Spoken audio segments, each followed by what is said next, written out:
നൽകണേ റഹ്മാനെ. എല്ലാ അനുഗ്രഹവും അവരുടെ ഖബറിലേക്ക് നീ എത്തിച്ചു കൊടുക്കണേ അല്ലാ. ഈ സമയത്ത് അവരെ അനുസ്മരിക്കാതിരിക്കാനും അവരെ ഓർക്കാതിരിക്കാനും നമുക്ക് കഴിയുകയില്ല.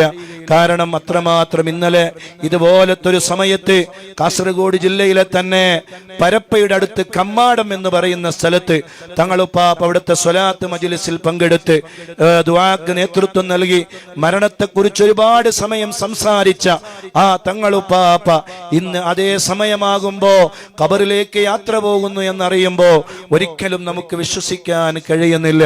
അല്ലാഹ്, എത്ര പെട്ടെന്നാണ് തങ്ങളുപ്പാപ്പ നമ്മളോട് യാത്ര പറഞ്ഞത്. വലിയൊരു ഊർജമായിരുന്നു, വലിയൊരു ആവേശമായിരുന്നു, വലിയൊരു ആനന്ദമായിരുന്നു. ഖുർറത്തുസ്സാദാത്ത് എന്ന പേര് മഹാന്മാരായ നമ്മുടെ നേതൃത്വം ബഹുമാനപ്പെട്ട തങ്ങളുപ്പാപ്പയെ വിളിച്ചത് തന്നെ ആ പേരിന്റെ അർത്ഥവും അതിന്റെ സൗന്ദര്യവും ഉൾക്കൊണ്ടുകൊണ്ടാണ്. സാദാത്തുക്കളുടെ കൺകുളിർമ എന്ന അർത്ഥം വരുന്ന ഖുർറത്തുസ്സാദാത്ത്. ആ തങ്ങളുപ്പാപ്പയാണെങ്കിൽ വർഷങ്ങളോളം അവിടുന്ന് ഇബാദത്തിലായി, അവിടുന്ന് പള്ളിയിൽ നേതൃത്വമായി, അവിടുന്ന് മഹല്ലിന്റെ നേതൃത്വമായി, അവിടുന്ന് ഒരുപാട് പാവപ്പെട്ടവർക്ക് താങ്ങും തണലുമായി ജീവിച്ച നാട് കർണാടകയിലെ പുത്തൂരിനടുത്തുള്ള കൂറത്ത് എന്ന് പറയുന്ന സ്ഥലത്താണ്. ആ സ്ഥലത്തേക്ക് തങ്ങളുപ്പാപ്പ വരാനും അവിടെ അങ്ങനെ ഒരു ആത്മീയമായ ഒരു വെളിച്ചം പകരാനുമുള്ള ആ ചരിത്രത്തിന്റെ പിന്നിൽ, ആ വിഷയത്തിന്റെ പിന്നിൽ ഒരു വലിയ ചരിത്രമുണ്ട്. എന്താണ് ആ ചരിത്രം? മഹാനായ ഖുർറത്തുസ്സാദാത്ത് ഖുറത്ത് തങ്ങളുപ്പാപ്പ, മഹത്തായ താജുൽ ഉലമാ സയ്യിദ് അബ്ദുറഹ്മാനുൽ ബുഖാരി ഖദ്ദസല്ലാഹു സിർറഹുൽ അസീസ് തങ്ങളുടെയും അതുപോലെ തന്നെ ഏഴിമല തങ്ങൾ എന്ന പേരിൽ അറിയപ്പെടുന്ന വലിയ മഹാനായ സയ്യിദ്, ആ സയ്യിദിന്റെ മകളായ ബീവി സയ്യിദത്ത് ഫാത്തിമ ബീവി എന്നവരുടെ മകനുമായി 1960 ജനിക്കുന്നത്. അങ്ങനെ പ്രിയപ്പെട്ട ഉമ്മയിൽ നിന്ന് തന്നെ അള്ളാഹുവിന്റെ ദീനിനെ കുറിച്ച് പഠിച്ചു. ഉമ്മ തന്നെയാണ് ഖുർആൻ പഠിപ്പിച്ചു കൊടുത്തത്.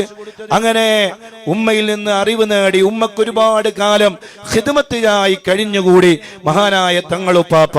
അങ്ങനെ പിന്നീട് ദർസിൽ ചേർന്ന് പഠിക്കുകയും അതുപോലെ തന്നെ ഉള്ളാൾ അറബിക് കോളേജിൽ നിന്ന് മദനി ബിരുദം വാങ്ങുകയും 3 വർഷക്കാലം മഹാനായ താജുൽ ഉലമ തങ്ങളുപ്പാപ്പയുടെ അസിസ്റ്റന്റ് മുദരിസായി 3 വർഷക്കാലം ഉള്ളാൾ മദനി കോളേജിൽ തങ്ങളുപ്പാപ്പ അവിടെ സേവനം ചെയ്യുകയും അങ്ങനെയാണ് മഹാനായ തങ്ങളുപ്പാപ്പ പരിശുദ്ധമായ ഹജ്ജിന് വേണ്ടി പോകുന്നത്.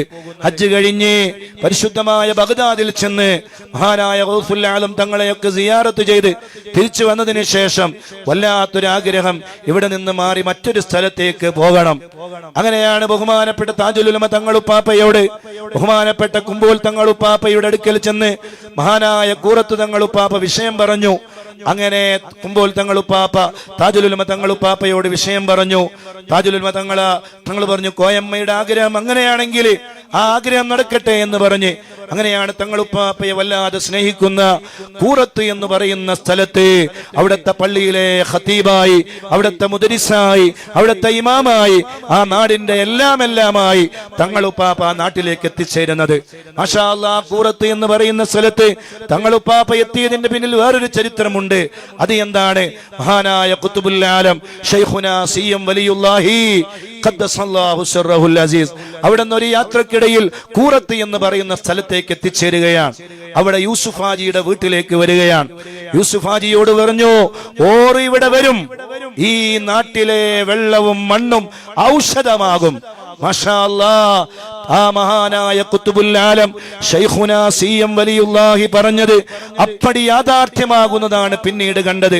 ആ നാട്ടിലെ വെള്ളവും ആ നാട്ടിലെ മണ്ണും ഔഷധമായി കാണുന്ന വല്ലാത്ത ഒരു കാഴ്ചയിലേക്കാണ് കാര്യങ്ങൾ നീങ്ങുന്നത്. മഹാനായ ഖുത്ബുൽ ആലം ശൈഖുനാ സിയം വലിയുല്ലാഹി തങ്ങള് ഒരു കാര്യം പറഞ്ഞിട്ടുണ്ടെങ്കിൽ അത് യാഥാർത്ഥ്യമായിരിക്കുമല്ലോ. മാഷാ അല്ലാഹ്, പിന്നീട് തങ്ങളുപ്പാപ്പ അവിടെ വരുന്നു. ജനങ്ങളെല്ലാം മഹാനായ തങ്ങളുപ്പാപ്പ അല്ലാഹുവുമായി ഇബാദത്തിലായി മുഴുകുകയാണ്. പരിശുദ്ധമായ റമളാനിൽ 20 ഖത്മ മഹാനവറുകൾ തീർക്കുമായിരുന്നു അത്രേ. മാഷാ അല്ലാഹ്. തങ്ങളുപ്പാപ്പയെ പരിചയമുള്ളവെല്ലാവർക്കും അറിയാം, സദാ സമയവും ഖുർആൻ പാരായണമാണ്. വാഹനത്തിലാണെങ്കിലും അതുപോലെ തന്നെ കാറിലാണെങ്കിലും യാത്രയിലാണെങ്കിലും എവിടെയാണെങ്കിലും തങ്ങളുടെ ഏറ്റവും വലിയ സ്വഭാവം ഖുർആൻ ഇങ്ങനെ പാരായണം ചെയ്തുകൊണ്ടേയിരിക്കുക.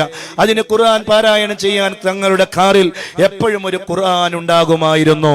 അങ്ങനെ ഖുർആനിനെ സ്നേഹിച്ച് ജീവിച്ച് അങ്ങനെ തങ്ങളുപ്പാപ്പയുടെ അടുക്കലേക്ക് ആളുകൾ വരാൻ തുടങ്ങി.